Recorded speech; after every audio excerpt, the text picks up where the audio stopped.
kita sebentar. Apa kata Rasul?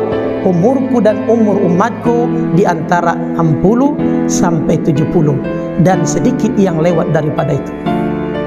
Jadi ibu-ibu yang sudah lewat kayak emak kan 80 itu bonus dari Allah. Makanya orang-orang yang sudah lewat umurnya 60 tidak diterima Allah lagi alasannya. Ya Allah, andai saya dipanjangkan lagi umurnya. Padahal udah panjang itu 60, Bu. Saya akan beramal lagi katanya. Tidak bisa. Allah tidak menerima lagi alasan orang-orang yang sudah lewat umurnya 60. Bismillahirrahmanirrahim. Assalamualaikum warahmatullahi wabarakatuh. Innal hamdalillah wassalatu wassalamu ala Rasulillah. Asyhadu an la ilaha illallah wahdahu la syarikalah wa asyhadu anna Muhammadan abduhu wa rasuluhu allazi la nabiyya ba'dah. Allahumma fassalli wa sallim wa barik ala sayyidina Muhammad salatan wa salaman daimaini mutalazimain ila yaumil qiyamah. Bersyukur kepada Allah Subhanahu wa taala yang masih memberikan kepada kita kesehatan dan kesempatan sehingga ibunda kami masih bisa berhadir musholla ini. Wajar dan pantas kita ucapkan alhamdulillah. Salawat dan salam tak pernah lupa kita hadiahkan ke baginda alam Nabi besar Muhammad sallallahu alaihi wasallam, yang mana syafaat beliau yang kita harap-harapkan di hari kemudian kelak. Semoga kita menjadi umatnya, amin ya rabbal alamin. Wajar kita ucapkan sepotong doa kepada beliau yang berlapaskan Allahumma salli ala Sayyidina Muhammad wa ala ali Sayyidina Muhammad. Ibu-ibu yang dirahmati Allah Subhanahu wa taala, tadi ibu pengurus menelpon kami tadi bahwa ibu pergi ke Meranti, ada acara keluarga mungkin. Jadi sekaligus tadi ibu bilang Ustaz Mukhtar berhalangan, jadi dimintalah untuk menggantikan, walaupun tidak sebagus Ustaz Mukhtar ya. Yang penting sama-sama belajar, bukan? Jadi beliau menitip salam kepada kita, Bu. Assalamualaikum warahmatullahi wabarakatuh. Ya, semoga cara-cara daripada beliau dimudahkan Allah Subhanahu wa taala. Amin ya rabbal alamin. Ibunda yang dirahmati Allah Subhanahu wa taala, jauh sebelum diciptakannya dunia ini, Allah Subhanahu wa taala menciptakan apa? Nur Muhammad. Jadi Nur Muhammad ini tercipta dari mana? Dari Nur Allah. Dari Nur Allah inilah tercipta Nur Muhammad. Dari Nur Muhammad ini terciptalah para ruh nabi-nabi. Tercipta ruh nabi-nabi, tercipta alam semesta. Dari Nur Muhammad ini juga tercipta sorga dan neraka. Begitu juga dengan terciptanya dunia ini dari mana, Bu? Dari nur Nabi Muhammad sallallahu alaihi wasallam. Makanya kata Allah, laulaka ya Muhammad, kalau bukan karena Nabi Muhammad tidak aku ciptakan seluruh jagat raya ini. Maka kita bersyukur sebagai umat Nabi Muhammad. Bahkan para nabi-nabi termasuk Nabi Musa dan Nabi Isa, apa katanya? Ya Allah, jadikan saya menjadi umat Nabi Muhammad. Makanya doa Nabi Isa itu terkabul. Walaupun dia duluan yang datang sebagai nabi, tapi doanya dikabulkan Allah, bahwa Nabi Isa itu juga termasuk umat Nabi Muhammad. Karena nanti Nabi Isa itu juga akan turun di akhir zaman. Dia akan turun, dia akan klarifikasi bahwa ada yang sebelah yang mengakui dia sebagai Tuhan, bahwa dia akan klarifikasi bahwasanya Tuhan kita adalah Allah Subhanahu wa taala, dan doanya terkabul. Makanya salah satunya nabi yang diutus untuk kedua kalinya adalah Nabi Isa, yang sudah pernah turun, datang lagi siapa? Nabi Isa, karena untuk mengklarifikasi. Jadi disinilah diciptakannya semua jagat raya ini dari nur Nabi Muhammad. Sampai kita tercipta, makhluk manusia ini seluruhnya di alam ruh. Jadi di alam ruh ini kita tercipta, Bu. Belum lagi nampak dulu siapa ayah kita, siapa ibunda kita, siapa keluarga, kita sudah tercipta. Hanya kita lahir ke atas dunia, oh ini diamanahkan orang tua kita si A, si B. Kita jadi orang tua dari si anak-anak kita. Padahal itu karena kita duluan lahir aja. Kalau di alam ruh dulu semuanya sama. Bahkan dikatakan Allah, apa kata Allah? Alastu bi rabbikum. Ketika ditanya di alam ruh, alastu bi rabbikum, apakah kamu mengakui saya ini adalah Tuhan kamu? Itu ditanya dulu, Bu, di alam ruh. Kalian yakin tak saya ini Tuhan, kata Allah? Apa kata ruh itu semua? Qalu bala, betul ya Allah, kami saksikan engkaulah Tuhan kami.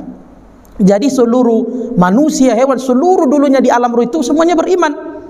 Makanya di dalam hadis Nabi, sesungguhnya anak cucu Adam dilahirkan dalam keadaan fitrah, suci, karena semuanya masih beriman. Siapa yang mengubah akidahnya? Orang tua yang membuat anaknya Yahudi, Nasrani, Majusi. Orang tua. Alhamdulillah kita lahir di Riau ini, alhamdulillah keadaan Islam. Karena apa? Orang tua kita Muslim.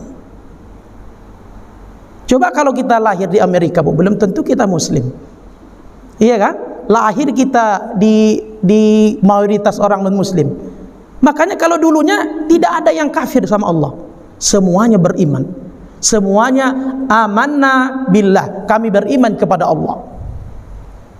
Setelah lahir ke dunia baru diajarilah sama orang tuanya, oh Tuhan kita ini. Ada yang berbeda-beda agamanya sampai sekarang. Padahal dahulunya kita semuanya Islam di alam roh. Makanya manusia itu yuladu alal fitrah, dilahirkan dalam keadaan fitrah di alam ruh. Setelah kita berada di alam ruh, berapa ribu tahun Ibu di alam ruh itu? Kita tidak tahu ya. Lahirlah kita ke alam, baru habis alam ruh, kemudian alam kandungan atau alam rahim. 9 bulan 10 hari, ada yang 9 bulan, ada 8 bulan berada di kandungan. Di situ kita udah 2 alam yang kita lewati nih, Bu. Alam apa tadi pertama? Alam ruh, yang kedua alam rahim. 9 bulan kita di perut orang tua kita, ibunda kita, lahir ke dunia, masuk lagi alam 3 ya. Apa dia? Alam dunia. Apa kata Nabi? Di alam dunia ini kita sebentar.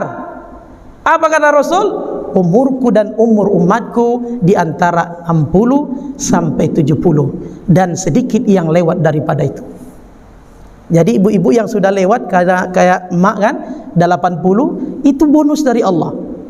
Makanya orang-orang yang sudah lewat umurnya 60 tidak diterima Allah lagi alasannya. Ya Allah, andai saya dipanjangkan lagi umurnya. Padahal udah panjang itu 60, Bu. Saya akan beramal lagi katanya. Tidak bisa.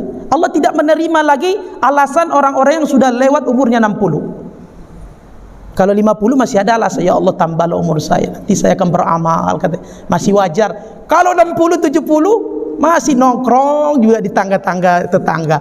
Umur 60, umur 70. Jadi Allah tidak menerima alasan orang-orang yang sudah berumur 60 ke atas. Karena mereka sudah dapat Sudah dapat daripada bonus. Umurku dan umur umatku antara berapa, Bu? 60 dan 70. Ada yang lewat dari itu, bonus. Apa kata Nabi? Sebaik-baik manusia, khairun nas. Siapa yang paling baik manusia itu, Bu? Yang panjang umurnya dan baik amalnya. Jadi kalau ada orang yang sudah panjang umurnya tapi masih tinggal sholatnya, tapi tidak rajin beribadah, puasa Ramadan asik dia makan, kecuali udah darurah, Bu ya. Kalau udah umur-umur 70, 80, ada yang dibolehkan tidak berpuasa lagi, Bu. Darurah. Ibaratnya akalnya sudah kembali kayak anak-anak, itu dibolehkan tidak berpuasa. Cukup diganti dengan fidyah. Dikasih makan orang miskin 1 hari 2 mud lah misalnya kan, 1 hari tinggal 1 hari diganti. Ya, Bu, paham, Bu? Jadi setelah kita di atas dunia 60 sampai 70 akan kembali kepada Allah. Kembali kepada Allah. Apa kata Allah? Idza jaa ajalukum la yastakhiruna sa'atan wa la yastaqdimun. Apabila telah datang ajal itu, wahai Muhammad, apabila datang ajal itu, la yastakhiruna sa'atan, tidak bisa diperlambat, Bu. Walaupun sa'atan, walaupun sedetik. Kalau sudah datang ukur-ukur umur kita, umur kita ditentukan Allah, ditakdirkan Allah 60, 70, 50. Ada yang 55, ada yang paling rawan umur 40, Bu. Umur 40 rawan juga itu, Bu. Kalau lewat dari 40 insya Allah aman lah itu. Biasanya ya. Iya. Umur yang rawan meninggal itu biasanya 40. Kalau udah lewat dia 40, 45, insya Allah lanjut itu nanti 50. Ya, tengok ibu-ibu kita udah lewat 40, lancar umur, alhamdulillah. Lanjut, Bu. Kemudian kata Nabi, umurku dan umur umatku antara 60-70. Apa yang kita bahas pada hari ini, Bu? Ketika manusia mau meninggal dunia, ada tanda-tanda yang diberikan Allah kepada kita. Inilah yang harus kita perhatikan. Ketika manusia hendak mau meninggal dunia, ada tanda-tanda yang diberikan Allah. 100 hari lagi kita mau meninggal, apa yang terjadi? Ba'da asar atau waktu asar, nanti badan kita tiba-tiba menggigil. Badan tiba-tiba menggigil, padahal hari tidak dingin, Bu. Hari tidak hujan, biasa kayak gini. Kalau waktu-waktu seperti ini kan tidak dingin, Bu, ya kan? Tiba-tiba badan kita mendingin.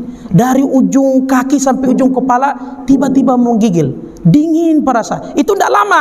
Kata Nabi tidak lama. Berkisar 5 menit saja itu. 5 menit saja itu. 5 menit nanti pas di waktu asar itu, selalu di waktu asar. Tiba-tiba menggigil. Oh, kenapa ini? Dingin enggak? AC enggak dihidupkan juga, enggak ada AC di rumah kan? Gimana mau hidupkan? Jadi tiba-tiba mendingin kita. Jadi kalau ada tanda-tanda seperti itu, siap-siaplah. Waspadalah, kata Bang Nati. Dari ujung kaki sampai ujung kepala menggigil perasaan kita. Artinya berapa? Berarti insya Allah 100 hari lagi kita akan pulang ke rahmatullah. Hati-hati, Bu, ini kadang-kadang orang tidak perhatikan. Biasa itu, paling karena udara, paling karena cuaca aja katanya. Padahal tanda-tanda itu sudah datang. Tanda-tanda itu sudah datang, kita cuek aja.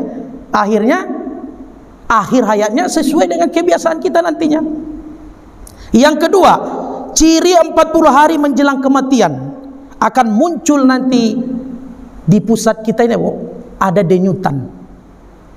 Padahal pusat kita kan kalau waktu kecil masih lemah dia kan, bukan?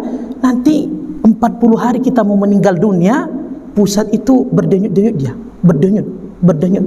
Kapan waktunya? Waktu asar, Bu. Selalu waktu asar. Kenapa ini? Kan ada gerak-gerak dia, Bu. Denyut-denyut, gerak-gerak dia. Itu hati-hatilah, Bu. 40 hari lagi. Ya, berdenyut-denyut. Ini adalah tanda bertuliskan nama kita yang ada namanya di langit itu, apa namanya, Bu? Di aras. Ada pohon apa, lupa nama. Ada di sana pohon, daun-daunnya itu semuanya tulisannya nama kita. Kalau daun-daun itu jatuh atas nama kita, itulah orang yang mau meninggal dunia itu, Bu. Jatuh daun itu atas nama kita 40 hari, insya Allah orang itu akan meninggal. Makanya kadang-kadang terasa, kata guru-guru kita ini kan, kadang-kadang mendenging telinga kita. Iya, mendenging. Itu. Kata orang, kenapa itu bisa mendenging? Rupanya ada daun daripada pohon itu menyenggol daun daripada nama kita itu, Bu.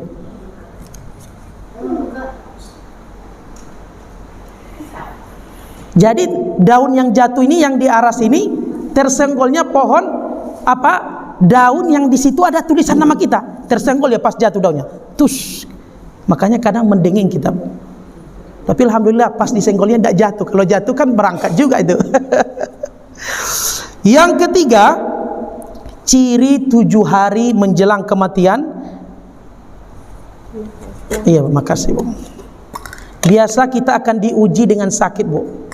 Sakitnya sebentar. Sakit biasanya kan kalau orang sakit makan tidak suka. Apa dikasih, kalau kita pun kan kadang-kadang lucu, ada orang sakit baru bawa makanan enak, pas dia sehat tidak kita bawa makanan. Jadi orang sakit kalau umumnya dikasih makanan tidak enak. Tapi kalau orang-orang yang sudah mendekati ajalnya, 7 hari dia menjelang kematiannya, itu kuat dia makan, Bu. Apa kita kasih dihantamnya. Heran kita, di luar kebiasaan yang dia kerjakan. Makan ini kita kasih enak, makan ini kita kasih. Coba kalau kita perhatikan orang tua kita dulu yang meninggal dunia itu, pasti ada kejadian-kejadian yang di luar perasaan kita, yang di luar dugaan kita dulu yang diperbuat. Tapi kita tidak sadar. Biasa mungkin lagi enak makan dia, perasaan kita. Jadi kalau ada orang yang sakit, kemudian dia makan semakin kuat, mungkin itu 7 hari lagi, Bu. Menurut ulama ini ya, Imam Ghazali yang bilang, kalau Ustaz Makmur yang bilang masih diragukan lah kata-katanya kan. Tapi kalau Imam Ghazali, imam mazhab, itu yang mengatakannya Bu ya. Jadi 7 hari menjelang kematian, karena Imam Al-Ghazali ini dia tahu Bu ciri-cirinya kalau dia dekat dengan Allah. Mungkin terbuka kasabnya kan, dikasih tahu Allah, ini 7 hari lagi loh mau meninggal dunia. Jadi ditulisnya sebelum dia meninggal, dia menulis buku. Inilah yang disampaikan kepada kita. Sama dengan peristiwa Lailatul Qadar itu Bu. Yang mendapatkan Lailatul Qadar itu siapa? Kan orang-orang yang alim itu Bu. Para ulama, para imam mazhab. Karena dia udah sering tiap bulan dapat, tiap tahun dapat, setiap Ramadan dia dapat, akhirnya bisa dia tulis. Kalau tanggal segini Ramadannya dimulai, berarti Lailatul Qadarnya pada tanggal segini. Dia udah tahu. Kalau Ramadan diawali dengan hari Senin, berarti Lailatul Qadarnya hari ini. Dia udah tahu.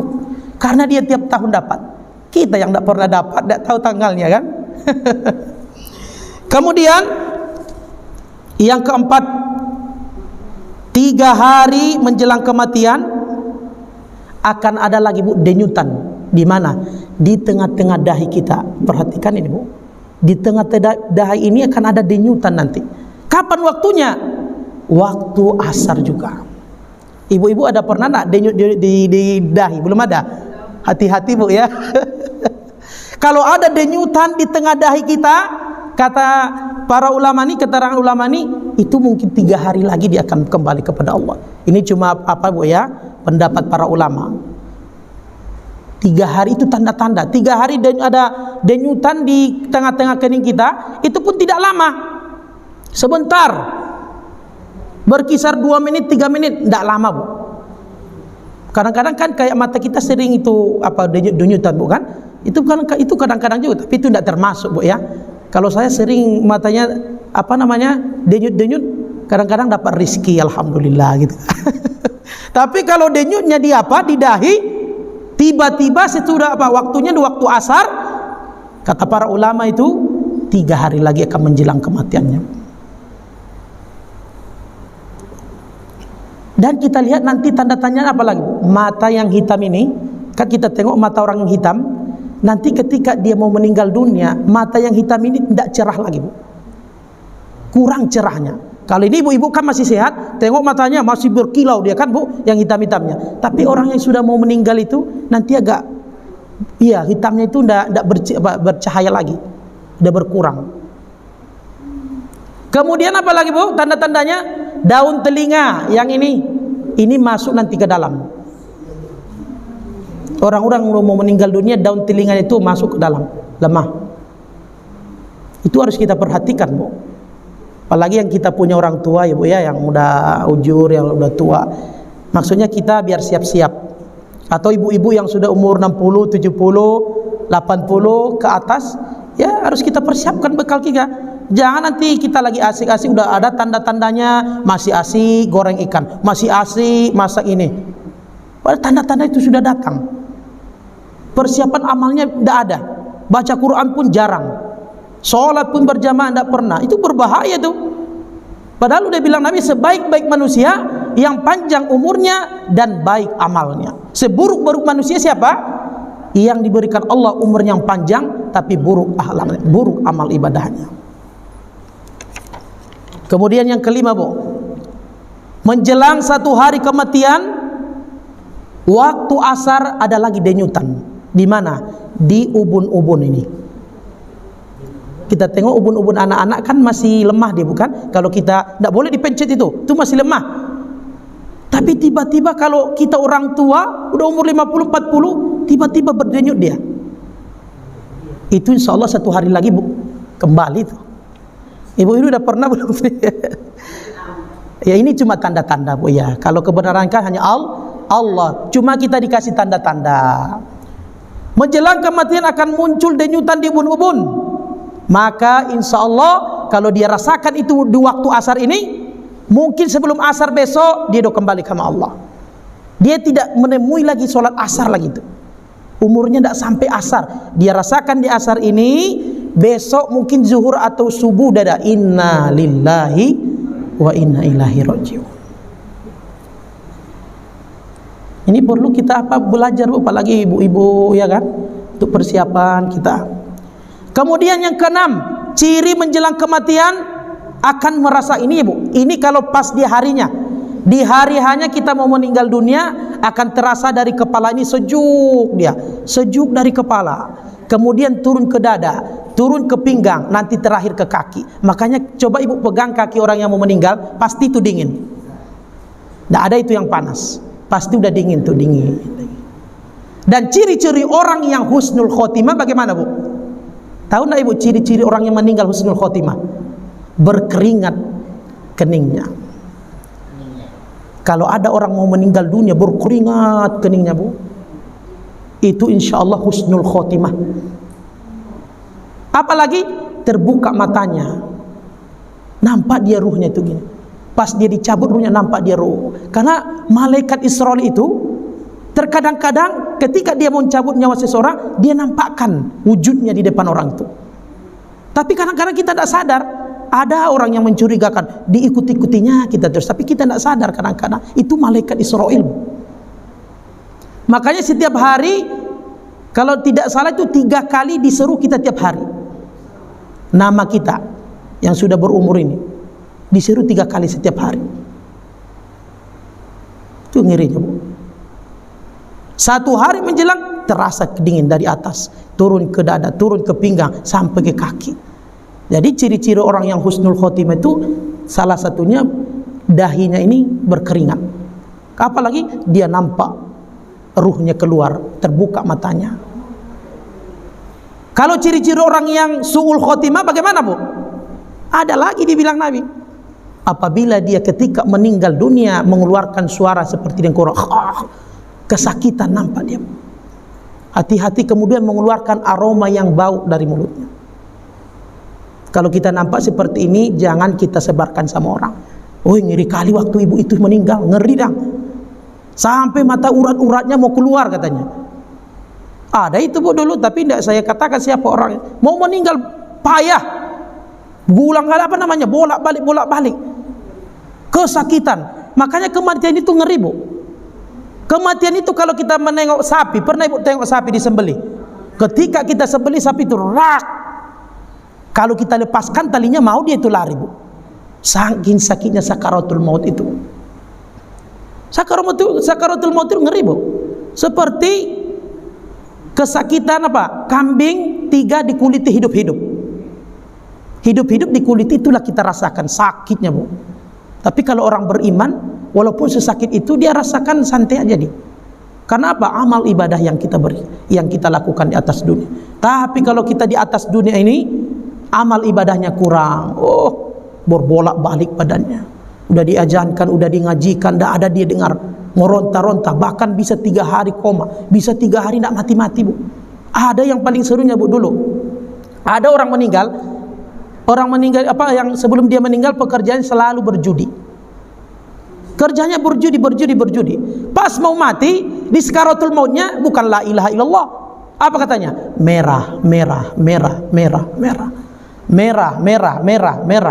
Datanglah orang tuanya, apa nak kok merah-merah terus? Dibelikanlah sama ayahnya ikan merah Bu. Mungkin anak kita mau makan ikan merah sebelum dia meninggal dunia. Dibelikan ikan merah Bu. Dikasih sama anak ini, dimakankan ke mulutnya, masih tidak bisa diam Bu. Masih belum meninggal dunia, merah.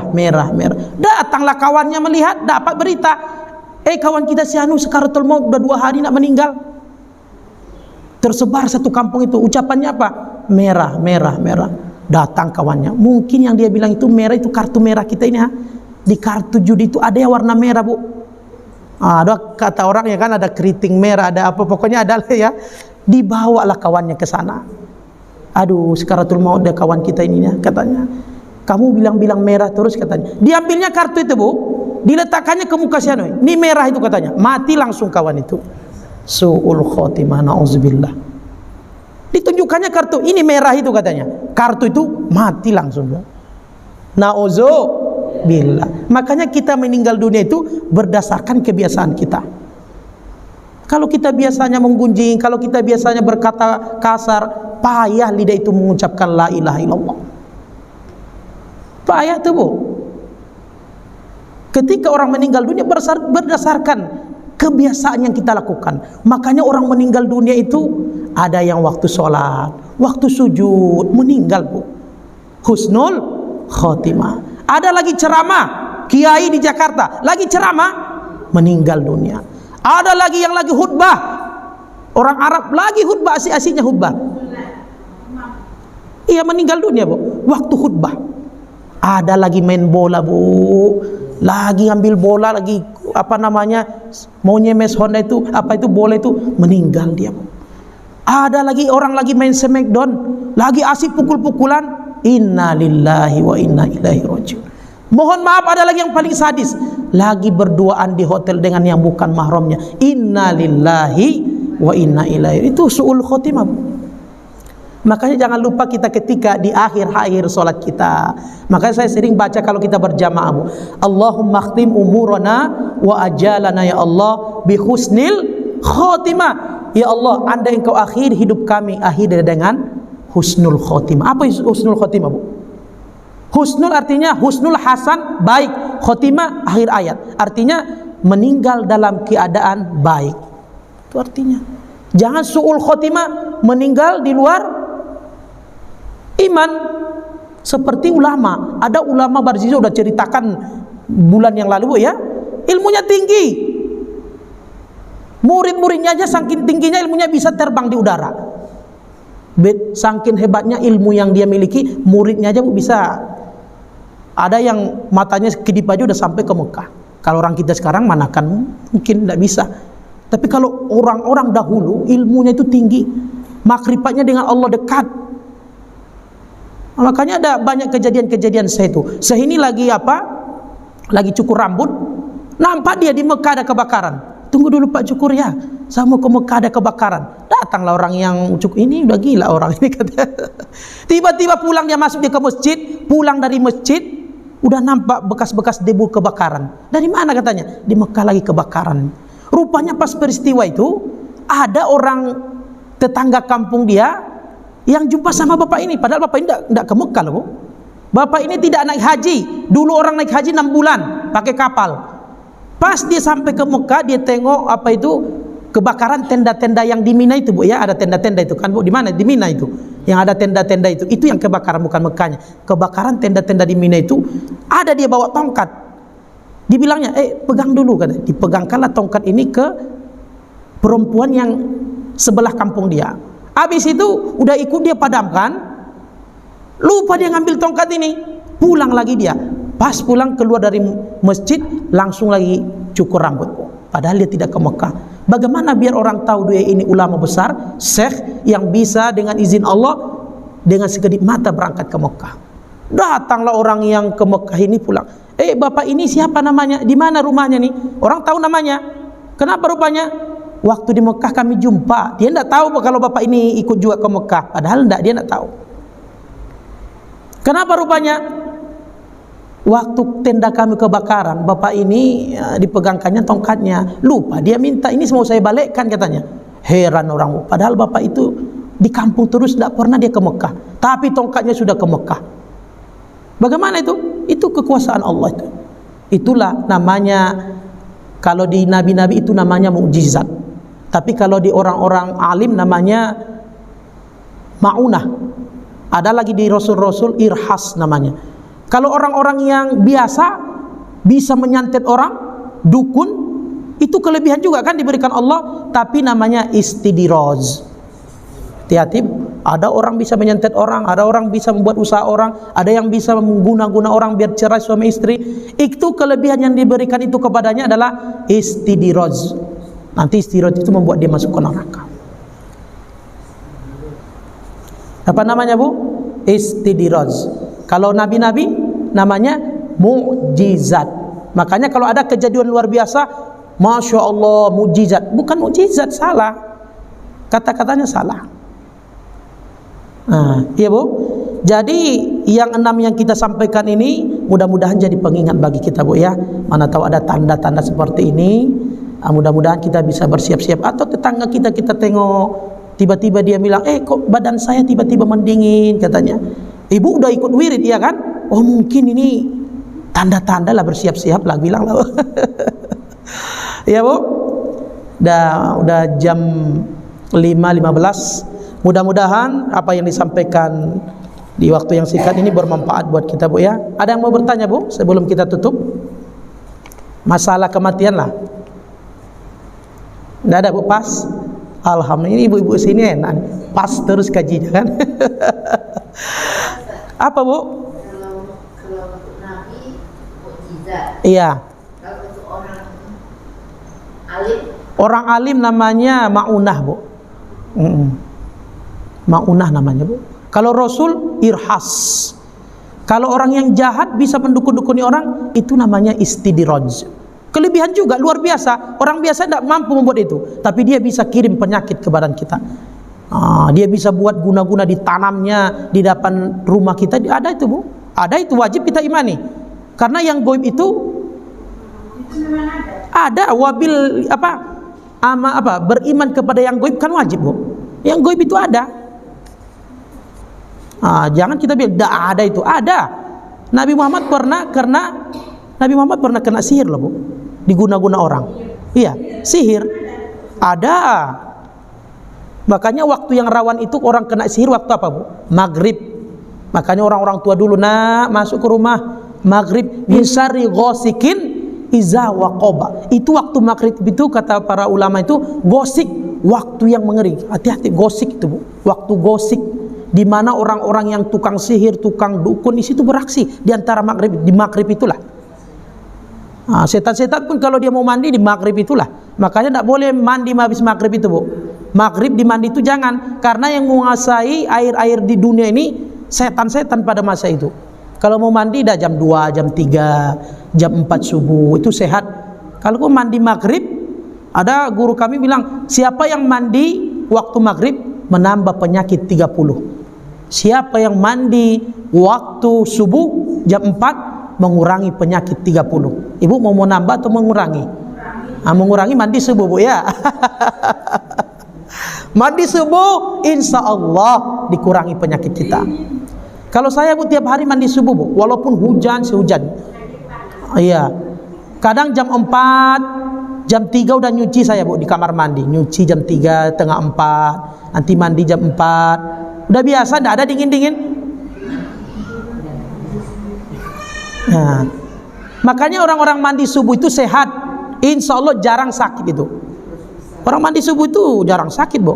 Tapi kalau orang yang sering mandi maghrib, rematik lah. Rematik kakinya, kata orangnya. Baiklah Bu, semoga bermanfaat apa yang kita sampaikan pada sore yang berbahagia ini. Mari sama-sama kita tutup dengan doa kafaratul majlis. Subhanakallahumma wa bihamdika asyhadu an la ilaha illa anta astaghfiruka wa atubu ilaik. Wassalamualaikum warahmatullahi wabarakatuh.